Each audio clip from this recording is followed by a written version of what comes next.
Welcome to Amplified, the Chesapeake Public Schools podcast.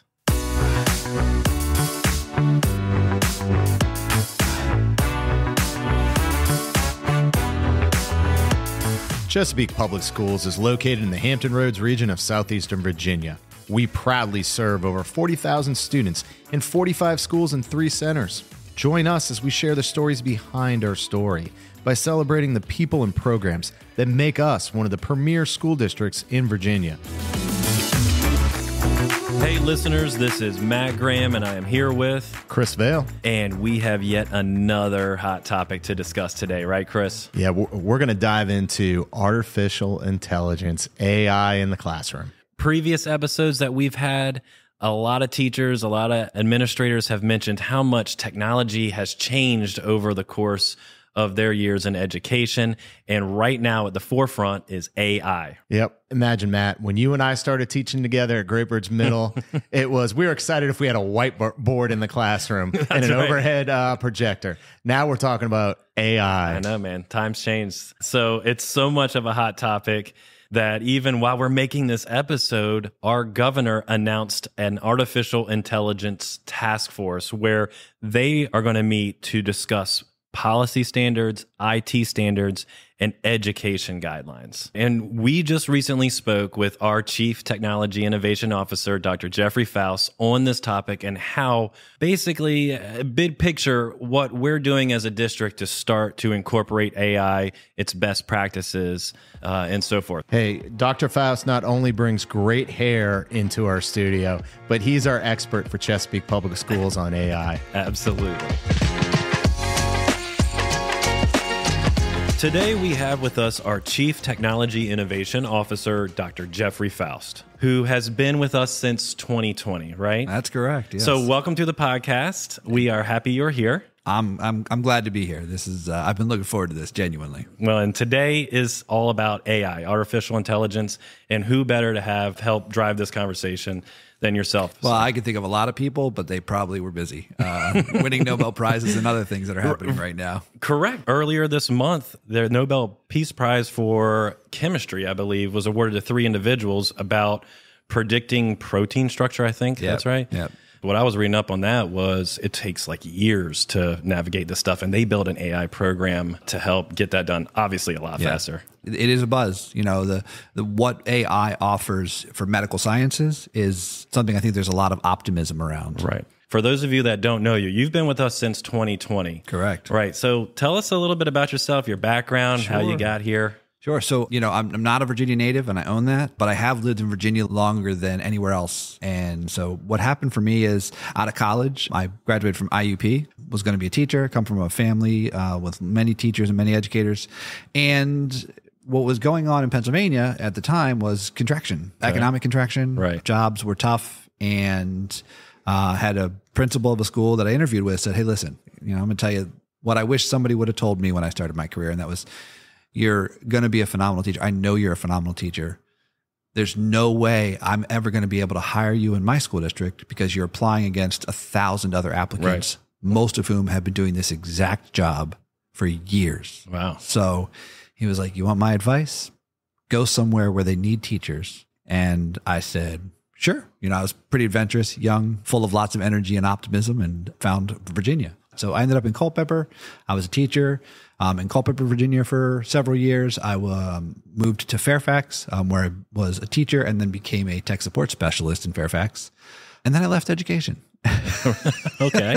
So funny thing. So during my time while I was, you know, teaching and working as a tech specialist in Fairfax, I discovered technology. And when I say discovered, obviously technology already existed, but working in graduate school at UVA, Wahoo, there was I'm sorry, we have some tech people in this room. Listen, I am a hokey who, so I have I have a degree from tech and I have a degree from UVA. There you so go. I proudly wear the maroon and orange and also the orange and blue. Okay, that's acceptable. Yeah. And there was a work that I was doing at UVA required me to actually get into software development, got into coding. And it was the first time where I built something, a technology product that wasn't just, I'm going to use a piece of technology to do what it does. Right. It was, I'm going to build a piece of technology to do what I needed to do because there's nothing else out there to do it. And that changed my whole worldview. Built some relationships in Charlottesville, ended up working for a technology company in Charlottesville, an LMS company specializing in medical CME, and targeting doctors and medical professionals who need continuous training. So it was still education, but it was the technology side of education, and specifically adult learners. And I did that for the better part of 6 or 7 years. Eventually, somebody came to me and said, "Hey, there's this job opening in the city schools in Charlottesville. You need to apply." And this was a friend of mine. Our daughters swam together. And I was like, "Nah, I don't think so. I think I got out of education and I don't think that that's where I need to be." And he's like, "No," he's like, "We need you. We need your vision. We need you." And I said, "Okay, why not?" So I threw my hat in the ring, and long story short, whatever it is now, 14 years later, I came back into education, but in a technology role and in technology leadership for Charlottesville for 8 years. And now here in Chesapeake for 4+ years. And along the way, I think I've learned a few things. Yeah. But yeah, so it's a strange path, not what anybody would call as the traditional or, prescribed path to how you get into this seat and into this position. But I think that it's providing me with a perspective that makes my worldview, my view of education, my view of technology fairly unique. Yeah, that's great. Well, we're happy to have you. And today's episode is all about AI. You recently spoke at one of the superintendent's community engagement council, I believe last year, about sort of the history of AI, how it is moving and what direction it's going, and how we're going to incorporate that into our schools and learning. So do you mind giving a little brief background on some of that information that you shared at the community engagement council? Sure. So I think that the place we want to start is that there was I'm going to equate it to cloud. If you remember 4 or 5 years ago, cloud. Everybody was saying cloud. And so I think one of the first things we want to do is tear down some of the loaded aspects of the term AI. And I think we need to think about it as just being technology and a way to augment human capabilities. And obviously, AI has become the moniker that we're all familiar with and we use out there when we're talking to friends and we're hearing the news stories and everything else. But the truth is, it's the next iteration of technology that's designed to support the work that we do. And so that's, to me, the first thing is sort of going, okay, well, let's relax, because we're not talking about iRobot. We're not talking about mechanized warfare the and Terminator. armies, right? But I do think for some people, AI invokes that. What I want to think about, though, is it's not new. We've just come to accept this newer application of technological systems in a way that, in providing opportunity to us that we weren't able to do before, we're lumping that all into this group of AI. So we have to talk about, well, what kind of AI? There's, neural networks, and there's generative AI, which is the one we're most often talking about, and the one that I think has the most implications for us, And some people don't even use the word AI. Some people are just calling everything Chat GPT. The idea here that we have these tools that are enhancing our abilities, I think that they're not necessarily new, but I think widespread usage and adoption of them and the rapidity with which they're advancing is absolutely new. 2 years ago, nobody was talking about ChatGPT. Now everybody's talking about ChatGPT. And that's just one of many, many publicly available tools. And so to me, the landscape right now is uncertain, but we've been told full it's of like optimism. the wild, wild west with AI a little bit. That's fair. I think that one thing I want to give some credit to and credence to is, I hope as a society, we learned a little something from the social media trajectory. Social media came out, we all embraced it. We were putting it everywhere. We were spending all our time on it. And now, here we are 20 years later or 15 years later going, whoa, maybe that wasn't all good. Maybe some of this social media fanaticism actually has been destructive towards society at large. What's great to see right now is that some of the conversations that we probably should have had around social media are in fact happening around AI. Ethical usage, bias, exposure to things that are untrue, misinformation, disinformation campaigns, and AI's role in that. And we see, even Congress and politicians in Washington taking an interest in asking for people to come and speak about this already, which is great because it took 10 years into the social media sort of adoption before those conversations were being had. You brought up a good thing. You were saying about how kind of globally we're addressing the ethical use of AI. What are we doing as a district to help navigate that? Yeah. So our start has been, I think, cautious is probably the right word to use. Last spring, We formed a committee called the Disruptive Technology Committee, and we have teachers and administrators and community members all represented on this committee. And where we started was let's talk about what is, what isn't. Let's have conversation. And from that, we spun out some small pilots. Hey, let's check out this tool. And so what we've been doing is having healthy conversation around it. And then one of the things that we were able to do this year for our teachers was to enable them to utilize AI that's built into our productivity suite here in Chesapeake so that they can begin to ask it for supplementary, help and support. To me, everybody knows that our teachers are overwhelmed. Everybody knows that we keep on asking more of them in spite of knowing that they're overwhelmed. And one of my favorite things around AI that we're really encouraging for our teachers is teachers spend, and some of the studies that I've seen, an inordinate amount of time just searching the web. And let's all agree that search is broken, right? When I search, if the first page is all sponsored content. It's all sponsored, they're getting paid for it, no doubt. Exactly. That's not real search. Right. That's me pretending to participate in marketing, unwittingly participating in marketing in some cases.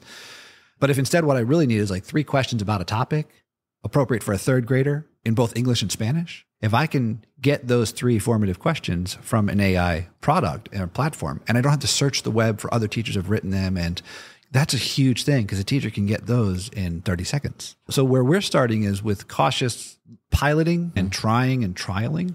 And we have made Gemini. And again, that's not because it's better or worse or whatever, but the fact is that we've embraced our relationship with Google, and Google Workspace is our productivity suite, and our students are on Chromebooks and our teachers are on Chromebooks.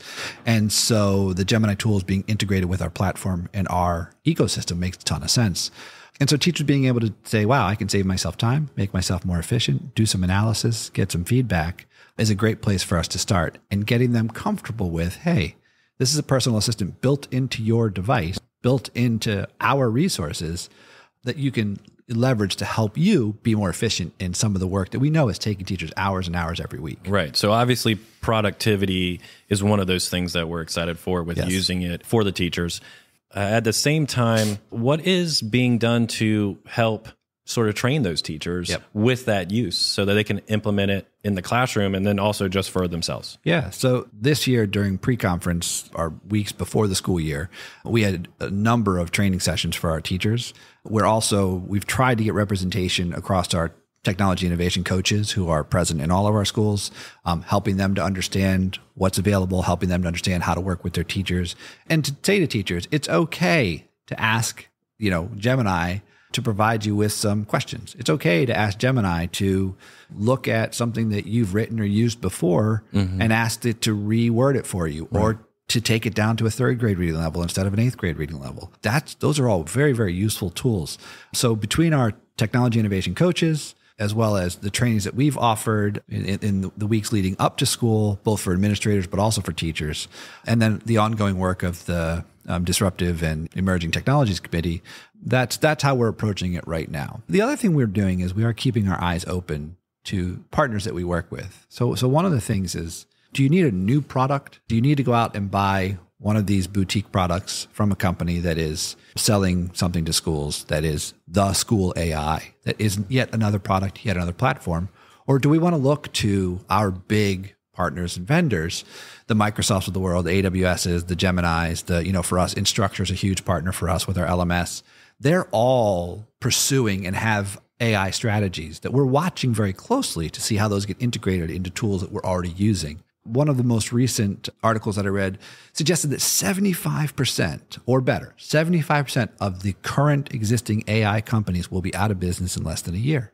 Like this is the cycle. The cycle is really fast. Yeah. So you got these AI companies, they stand up, and if we buy a product and then that company's out of business in 9 months, and we spend time investing and training, and then that product's just gone. And they're out of there. Right. I think that's one of the things that we also do need to avoid. Yeah. Okay. Something that comes up, I believe, I'm a parent, you're a parent, and there's definitely going to be some challenges, and there's probably some concerns. I know one of the biggest as a parent and using technology on a daily basis is data privacy. What are we doing to help protect our students and teachers, our staff, with data privacy, and how does that interplay with AI? Yeah, so it interplays with AI the same way it would interplay with any other technology system. One of the reasons, going back to, I mentioned the fact that Gemini is convenient for us because it's integrated with our ecosystem. The other thing is that it's covered under the agreement that we have with Google. So one of the promises we have from Google is that they're not going to train their AI off of the data that we've entered. Okay, that's good to know. As an education customer. And we're very, very cognizant and aware of those concerns. And one of the reasons why we would not just go open up product X that is the next greatest AI, if they wouldn't offer us the same guarantee, which says, when you type in a question or when you type in an idea or when you upload a document to us, if they're not going to promise us that they're going to keep that as our data and not their data, and that they're going to let us use it, but they're not going to use it, then that wouldn't be a good partner for us. Right. So yeah, so that's one of the promises we have. The other one with student privacy gets really, really interesting. And I think this is one of the areas where I see some overlap with the cell phone policy. Part of the problem with the cell phone and apps is the current EULA, right? EULA, end user licensing agreement. It says you have to be 13, but there's no checks that say, right, are you actually 13? And so one of our jobs is to read through the agreements and read through the privacy policies and practices of the company. So we read through that and we make a determination as to whether or not, they're adhering to Student Privacy Pledge, Project Unicorn, some of the standards that are out there from IMS Global, now One Ed Tech. It's front of mind for sure. It's front of mind for us to think about what's happening to the data that we're putting in, what's happening to the content that's being created. And one of the reasons why we are being very particular about which ones we encourage and or enable for staff is because we want to be assured of those kinds of things before we would roll it out any more widespread than that. Gotcha. In the classroom, it's very simple for someone to type up maybe something through ChatGPT. Well, I don't know if ChatGPT is open yet in classrooms. So I mean, here's the thing is if we talk about our devices and our network and students, no. But at the same time, like if a student goes home, and they're on their device, ChatGPT, exactly. And they write up an essay. That's right. How do we know if it's their work or the AI work, or how does that even come into the conversation with education? This probably is one of the most challenging topics right now. Traditional mindset, traditional perspectives would say they're cheating. Okay. What if they're not cheating? What if they're just using the tools that they have in front of them? And I'm going to give you a good example of this. When I was in high school, graphing calculators were just coming out. Like this was TI 81, TI 81 or 82, whatever. That costs like an arm and a leg. That's right. It was like back then, I remember my family literally being really concerned about that requirement. I had a teacher in high school who required us to learn how to use a slide rule because calculators were cheating. I know that teacher was genuinely doing what he thought we needed and was best for us. I can promise you that the last day of that unit when we used a slide rule was the last time I ever touched a slide rule. And that's, I went on to earn a physics degree and never touched a slide rule again. So to me, that's a wonderful comparison for what is cheating. In a day and age when we have augmented tools to support my abilities and make me more able to do these things, is that cheating any more than using a wrench? Is that cheating any more than using refrigeration to keep food from spoiling, or turning on the lights in a room rather than having to stoke a fire and light a bunch of candles? So it's a tough conversation because we bring to that conversation our own biases and our own perspectives.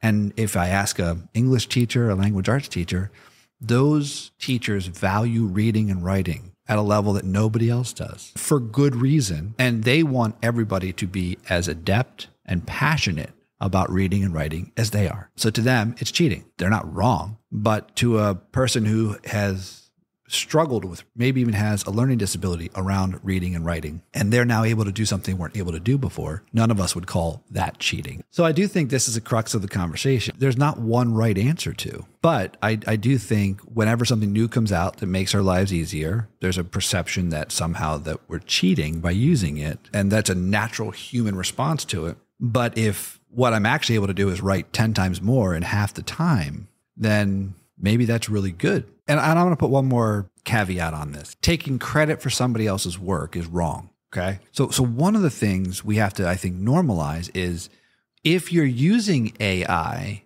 to augment, enhance, create, add to the work that you're doing, we need to talk about what the proper treatment or citation for that is. It's not that high school composition classes shouldn't use AI, but what we should do is say, well, if you're using AI, here's best practices, including citing which AI you used, what your prompt was, how much of that content you used. If a student goes home and generates 12 pages of writing and just turns it in without in any way reviewing and changing, adding their own perspectives to it, then I would argue, yeah, that's taking credit for somebody else. Correct. You didn't do that work. Right. Absolutely. And so these are the conversations I think we need to have. And I think with AI, the reality that we face is that critical thinking and those, I'll call them uniquely human traits, are more important today than they've ever been and will be more important tomorrow than they are today. So as education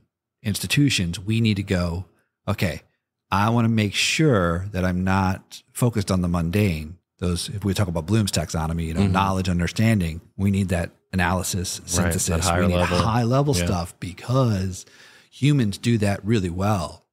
Machines don't, and as much as AI is getting better, it still doesn't do those tasks really well. So we want to challenge our learners to embrace those more difficult levels and really get into that synthesis analysis, high level and evaluation, high level thinking, what we often collectively refer to as critical thinking. It's more important now than ever, and it's going to continue to gain in importance. I wonder if people were having these sort of same conversations when you mentioned that TI calculator when it was first being introduced. I wonder if this sort of discussion has taken place. I can promise you there's a wonderful photograph from, I believe it was the New York Times, of teachers picketing out in front of their schools, no calculators in class. It literally created protests. So, but more interesting, let's go back to the turn of the century, not this century, but the previous century, like late 1800s, early 1900s. There were major concerns about introducing paper into school. That was technology that was disruptive at the time. There's a moral panic aspect, but I do think it's important for us to work through that. So let's talk about the students. Why is it important for our students to start leveraging and using AI appropriately in our schools?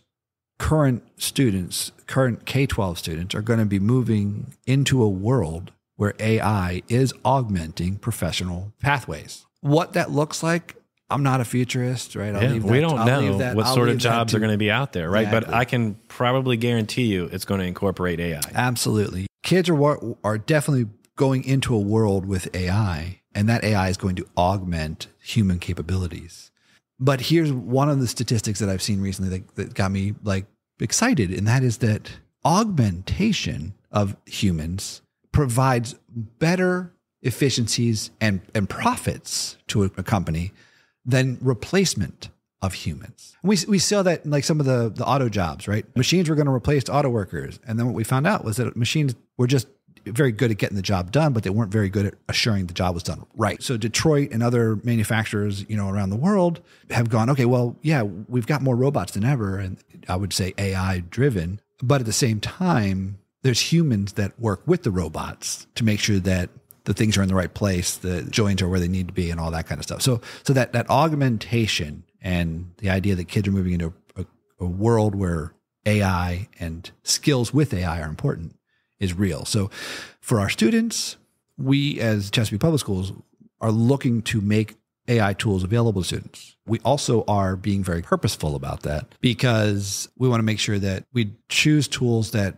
truly are beneficial to all students and enhance their experience and make them better learners and make them better citizens. So for students, they also just have to accept the fact that it's here, it's real. They should be playing with it genuinely. And I think that the last survey that I saw was, 74% of kids admit to using AI. Yeah. So we know they're using it, whether it's on our devices or on their personal devices, they acknowledge it. And I do think that is going to be a really critical skill. Prompt engineering is a job that pays six figures, and there's not enough prompt engineers out there for the jobs that are open right now. And we know that large companies are saying, hey, in the next 10 years, one of the top 5 skills we're going to be looking for is ability to work with AI for productivity reasons. So it makes sense for us to not just have this discussion, but figure out the ways, like what you just said, to incorporate it in our schools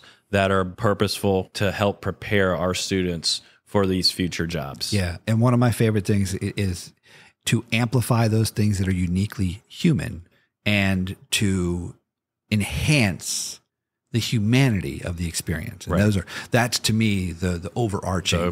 Yeah. Well, that's great to hear. As a former technology instructional now coach, Yes. I'm into this stuff. So I could sit here and talk about this all day, but unfortunately we're going to have to go. We are going to speak with a teacher and a technology innovation coach on the next episode. And they're going to share how they're starting to incorporate AI in the classroom. Thank you so much for coming in today to share where we're moving as a district with AI in our classrooms. Fantastic. Thank you. It has been a pleasure, and glad you're talking to a teacher and a TIC as well, because their perspectives are going to be invaluable. Yeah, it's going to be great. Awesome. All right. Thank you so much. We hope you enjoyed the stories behind our story on this episode of Amplify, the Chesapeake Public Schools podcast.